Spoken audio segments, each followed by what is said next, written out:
আন্দোলন বাংলাদেশের পক্ষ থেকে আমরা ঢাকা বিশ্ববিদ্যালয় ছাত্র সংসদ নির্বাচনের সম্ভাব্য পূর্ণাঙ্গ প্যানেল ঘোষণা করছি। আমাদের প্যানেলে ভিপি হিসেবে ঘোষণা করছি ইসলামী ছাত্র আন্দোলন বাংলাদেশ ঢাকা বিশ্ববিদ্যালয় শাখার সাবেক সভাপতি ইয়াসিন আরাফাত ভাইকে।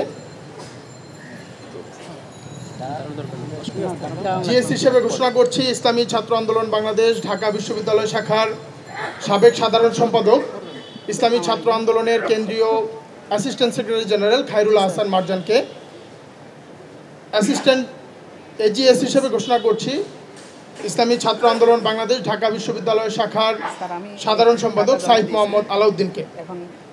এছাড়াও আমাদের পূর্ণাঙ্গ যে প্যানেল, এই প্যানেলে যারা সম্ভাব্য অংশগ্রহণ করবেন তাদের নাম ঘোষণা করছি।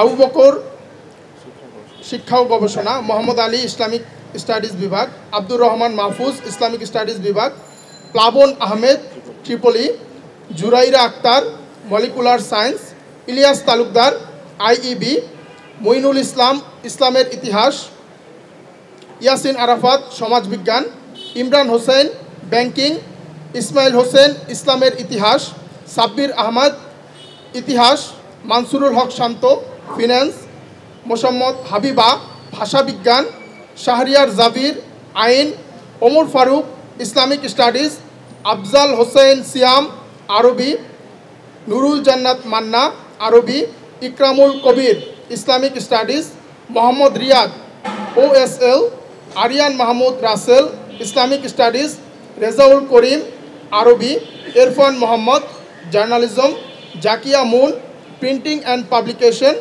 Abdur Rahim Islamic studies, Abdur Rahman Mahfuz Islamic studies. আমাদের প্রস্তুতির অংশ হিসেবে আমরা আমাদের এই প্যানেল ঘোষণা করলাম। তবে জুলাইয়ের চেতনাকে ধারণ করে শিক্ষার্থীদের বৃহত্তর স্বার্থে প্রয়োজনে ঐক্যবদ্ধভাবে নির্বাচনে অংশ নিতেও আলোচনার সুযোগ আছে বলে মনে করে ইসলামী ছাত্র আন্দোলন বাংলাদেশ।